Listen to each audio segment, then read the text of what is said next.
జాగ్రత్త. కూర్చోమ్మా, కూర్చోమ్మా. ఎందుకు వాసు ఏ విషయం నాకు చెప్పకుండా దాచావు? రక్తం కావాలన్నావు కానీ నా తమ్ముడు చావు బతుకుల మధ్య పోరాడుతున్నాడని ఎందుకు చెప్పలేదు? నువ్విలా అయిపోతావనే భయంతోనే, అందుకే చెప్పలేదు.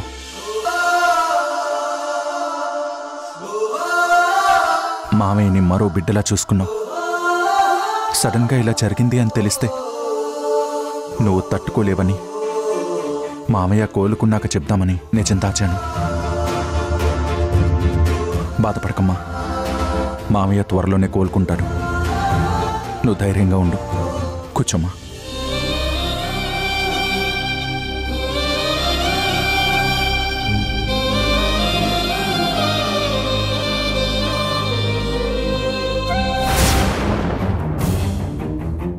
లోపల మీరేం మాట్లాడారో తెలియదు కానీ పేషెంట్ మానసికంగా భావోద్వేగానికి గురయ్యారు.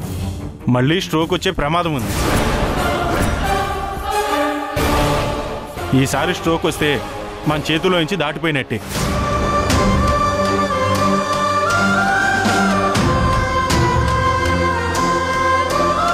అర్జెంటుగా సర్జరీ చేయాలి. సర్జరీ చేసిన 50-50 ఛాన్స్.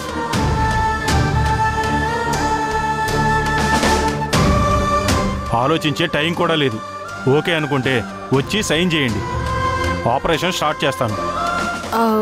మరో స్పెషలిస్ట్ని పిలిపిద్దాం.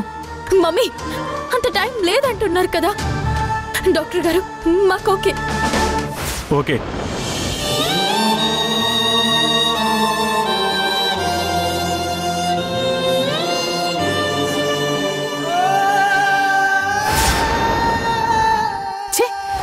మాకు జన్మాంతం పట్టిన శని.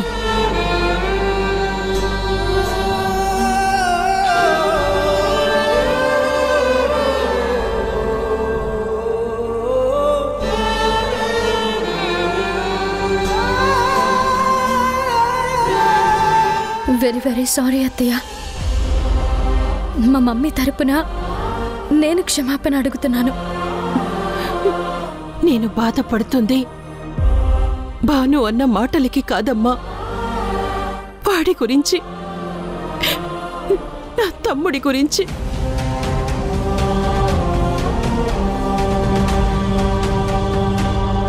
వాణ్ణి ఇలాంటి పరిస్థితుల్లో చూడాల్సి వస్తుందని అనుకోలేదు. మీరు సమయానికి వచ్చే బ్లడ్ ఇవ్వకపోయుంటే డాడీ మనకి దక్కేవారే కాదత్తయ్య. నువ్వు మళ్ళీ పునర్జన్మనిచ్చావు. వాడి కోసం రక్తమేంటమ్మా, నా ప్రాణాలు కూడా ఇస్తాను. వాడికి ఏ కష్టం రాకూడదని ప్రతి క్షణం ఆ భగవంతుణ్ణి వేడుకుంటున్నాను.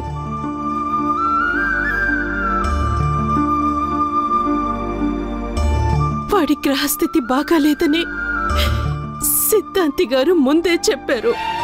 అందుకే ఏమీ అవ్వకూడదని ఆ రోజు వాడి చేతికి రక్షా తాడు కట్టాను. డాడీ మీదున్న ప్రేమతో మీరు కట్టిన రక్షా తాడు మీ మీద ద్వేషంతో మా అమ్మ ఆ రోజే తెంపేసింది అత్తయ్య.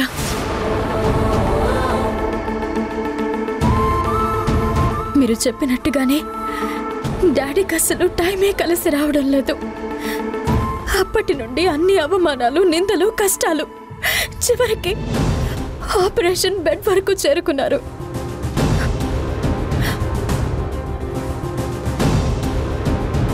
నమ్మకం చెప్పలేమంటున్నారు డాక్టర్. 50-50 ఛాన్సెస్ అంటున్నారు. ఏ క్షణం ఏ వార్త వినాల్సి వస్తుందో అని చాలా భయంగా ఉంది అత్తయ్య.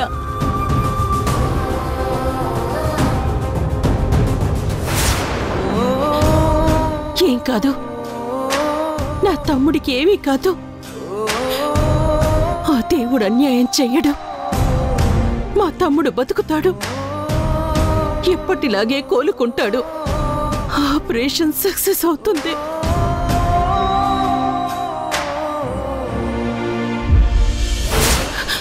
వాసు, అమ్మా, నన్ను గుడికి తీసుకువెళ్ళరా ఇప్పుడే. సరేమ్మా, పద. అత్తయ్య, నేను వస్తాను అత్తయ్య. డాడీ కోసం పూజలు హోమాలు ఏం చేయమంటే అవి చేస్తానత్తయ్య. నేను మీతో వస్తాను ప్లీజ్. సరే రమ్మా.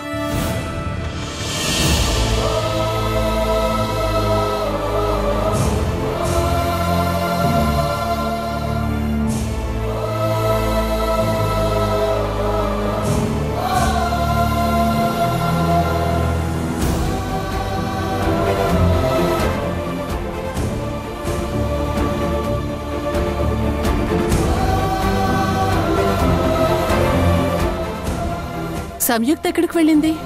గుడికి వెళ్ళిందమ్మా. గుడికా? ఈ టైంలో గుడికేంటి? వీళ్ళకి ఎప్పుడేం చేయాలో కూడా తెలీదు. Yes ma'am. అసలు ఆఫీస్ నుంచి ఇంటికి వచ్చిన వాళ్ళు బయటికి రాకపోతే ఈ యాక్సిడెంట్ అయ్యేది కాదు. ఇలా హాస్పిటల్లో జాయిన్ అయ్యే పరిస్థితి వచ్చేది కాదు.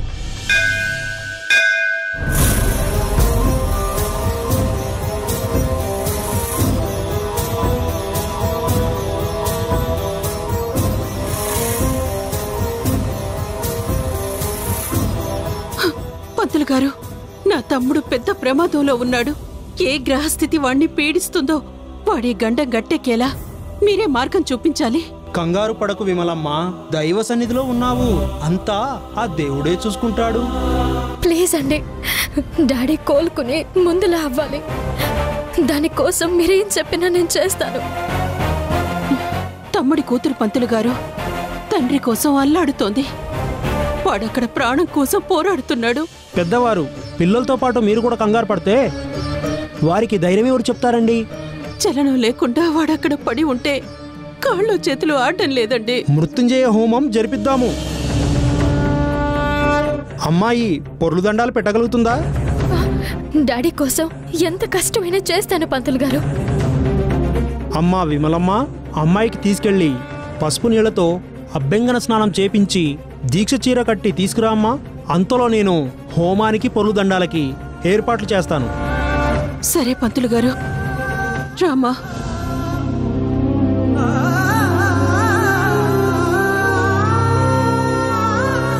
ప్రతిరోజు మనం చూస్తూనే ఉన్నాం, ఈ దేశంలో ఎన్నో స్కాములు జరుగుతున్నాయి. అలాంటిదే ఈ స్కామ్ కూడా. ప్రముఖ ఇండస్ట్రియలిస్ట్ భరద్వాజ్ గారిని ఇన్ని రోజులు అందరూ పేదల పాలిట పెన్నిది అని నమ్మారు. కానీ ఇప్పుడు ఆయన అదే పేదల ఆశల మీద నీళ్లు చల్లారు. ఎంతో మందికి నీడనిచ్చే గవర్నమెంట్ ప్రాజెక్ట్ని టేకప్ చేసి అందరికీ పక్కా ఇల్లు కట్టిస్తామని నమ్మించి పెద్ద మొత్తంలో ఫ్రాడ్ చేశారు. నోటికాడ ముద్దని లాగేసినట్టు గవర్నమెంట్ ఫండ్స్ని పక్కదారి మళ్లించి పేదవాడి కన్నిటికీ కారణమయ్యారు. ఇప్పుడు నిజంగానే ఆ పేదవాడి ఉసురు తగిలి భరద్వాజ్కి యాక్సిడెంట్ అయిందా, లేదా ఈ ఫ్రాడ్ నుంచి తప్పించుకోవడం కోసం, సానుభూతి పొందడం కోసం డ్రామా ఆడుతున్నారా అనేది ఇంకా తెలియాల్సింది. రండి లోపలికి వెళ్ళి చూద్దాం.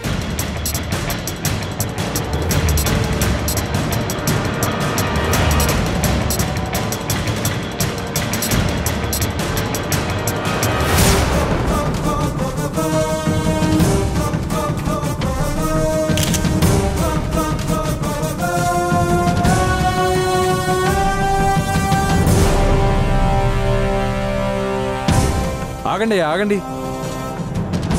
ఆగండి. ఏంటయ్యా మీ గొడవ? లోపల సార్కి ఆపరేషన్ జరుగుతుంది. దయచేసి గొడవ చేయకండి, మీకు దండం పెట్టి చెప్తున్నాను.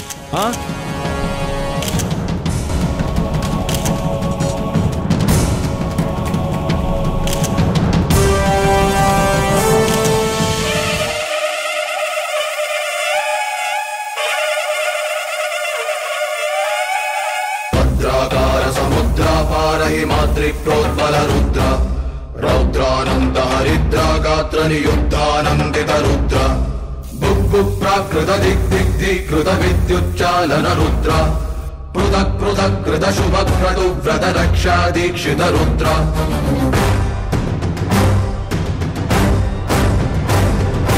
శక్తిపీఠ సంరక్షణ రుద్ర శత్రునాశ ప్రజ్ఞాకృతి రుద్ర సంపవిత్ర జన్మాంకిత రుద్ర వీర వీర వంశోద్భవ రుద్ర భూత్వపాద చంచాకృతి రుద్ర ఉగ్ర నారసింహాకృతి రుద్ర త్యాగ యజ్ఞ పూర్ణాహుతి రుద్ర క్షాత్ర ధర్మ ఖడ్గాయుధ రుద్ర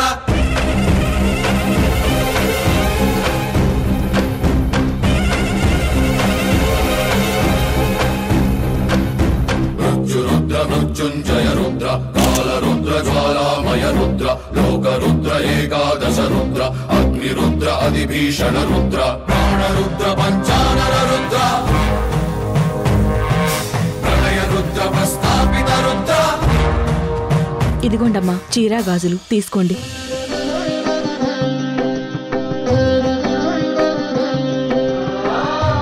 వెళ్ళమ్మా.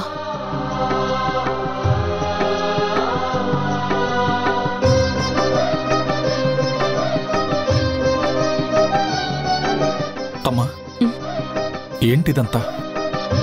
ఆశ నాన్న, అన్ని దారులు మూసుకుపోతున్నప్పుడు కనిపించే ఆఖరి దారి దిక్కు ఈ దేవుడే. ఇదంతా వాళ్ళకి అలవాట్లేదు కదమ్మా. మళ్ళీ ఏదైనా అయితే వాళ్ళు నిన్నేదో ఒకటి అంటారు. అవసరమా ఇదంతా? ఎవరు ఏమంటారు అని ఆలోచించే అవసరం నా దగ్గర లేదురా. నా తమ్ముడు కోలుకోవాలి, దానికోసం నా ప్రాణాలైనా ఇచ్చేస్తాను. ఇక జనాలనే మాటలు నన్నేం చేస్తాయి?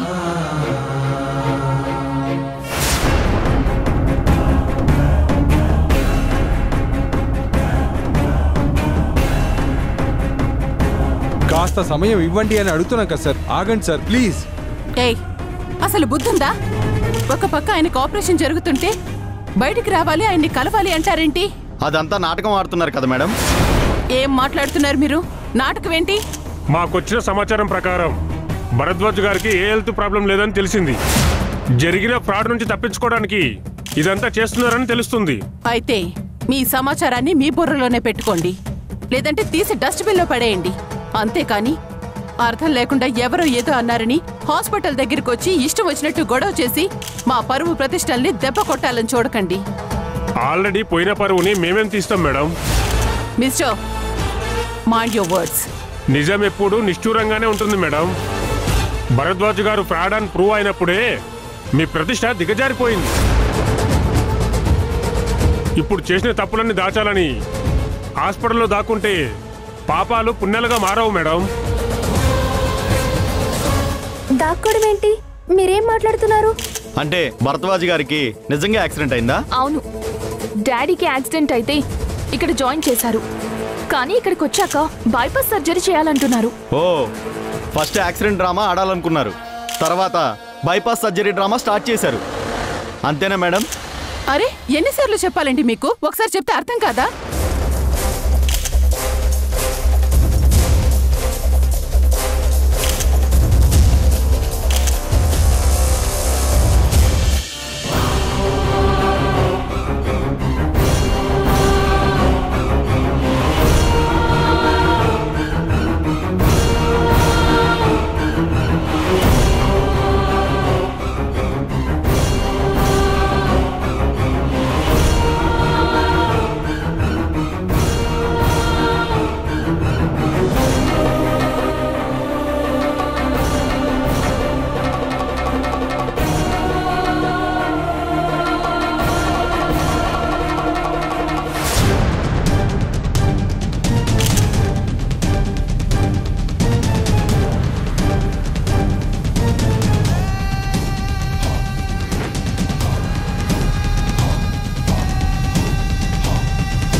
హలో సార్, ఇక్కడ మీరు అనుకున్నట్టే జరుగుతుంది సార్. Very good. చూస్తూనే ఉన్నానయ్యా, కానీ అంత సింపుల్గా వదలొద్దు. నేను అక్కడికి వచ్చే వరకు ఇదే కంటిన్యూ అవుతూ ఉండాలి. ఓకే సార్, ఉంటాను సార్. రే, అహంకారంతో నలుగురిలో నా చెంప మీద కొట్టావు. ప్రతిఫలం కూడా నా లెవెల్కి ఉండేలా ఇస్తున్నాను. తల ఎత్తుకుని బయటికి రాలేక నా కాళ్ళ బేరానికి వచ్చేలా చెయ్యకపోతే నా పేరు నిద్రలో కూడా తలుచుకొని ఉలిక్కి పడేలా చేస్తాను.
చేతికి రక్తం. వాసు, పొద్దు వాసు, ఆపొద్దు. తన దీక్ష కొనసాగించని.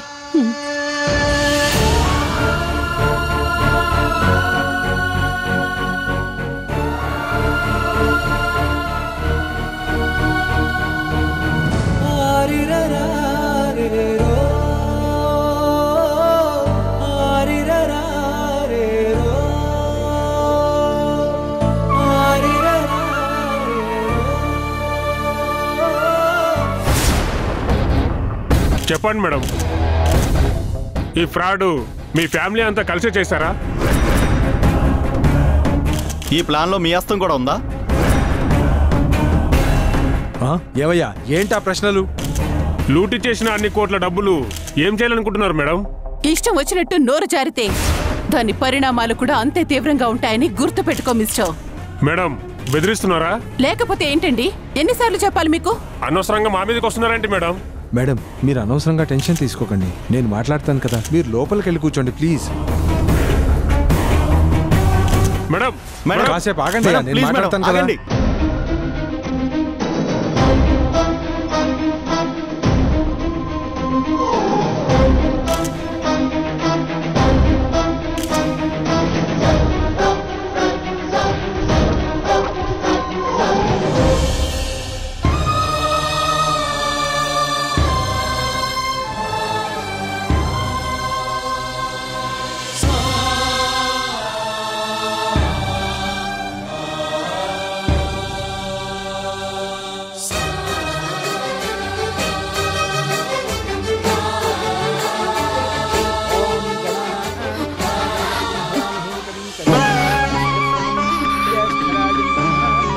హారతి తీసుకోండమ్మా. అమ్మా, దిగ్విజయంగా పొర్లు దండాలు పూర్తి చేశావు. ఇదిగో ఈ కుంకుమ తీసుకెళ్ళి మీ నాన్నగారికి పెట్టు, ఖచ్చితంగా కోలుకుంటారు.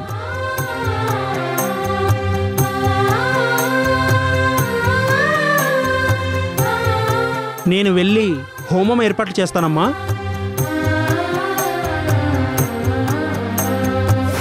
ఎవరైనా నాకు ఫోన్ చేశారా? చేశారు. అయ్యో, ఎన్ని మిస్డ్ కాల్స్ ఉన్నాయండి? అయ్యో చూసుకోలేదు, ఫోన్ సైలెంట్లో ఉంది. ఏమై ఉంటుంది? డాడీకి ఆపరేషన్ అయిపోయి ఉంటుందా?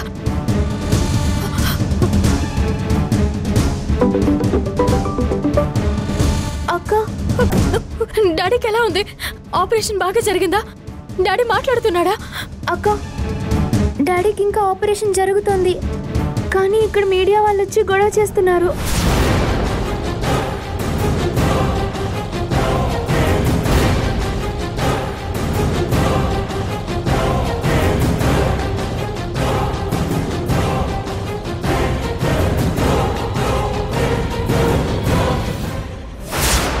అక్క, నువ్వు త్వరగా వచ్చే అక్క, నాకు చాలా భయంగా ఉంది. అమ్మ వాళ్ళతో గొడవ పడుతున్నారు.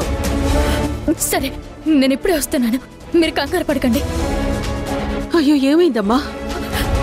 హాస్పిటల్ దగ్గరికి జర్నలిస్టులు వచ్చి డాడీ గురించి ఏమేమో అడుగుతున్నారంట. అంతా గందరగోళంగా ఉందంట. నేను వెంటనే వెళ్ళాలి.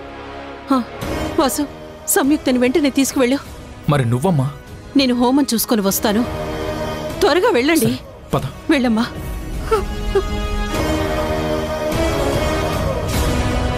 భగవంతుడా. నమస్తే మేడం. నువ్వా? ఇంత కోపం నీ అందమైన ముఖానికి సూట్ అవడం లేదు బ్యూటీ. రే, ఇంకొక క్షణం ఇక్కడున్నావంటే ప్రాణాలు తీస్తాను రాస్కెల్. భరద్వాజ్ గారు చేసిన ఫ్రాడ్ ఎంతలా పబ్లిక్ లోకి వెళ్ళిపోయిందో మీరిప్పుడు ఏమీ చేయలేరు. Excuse me.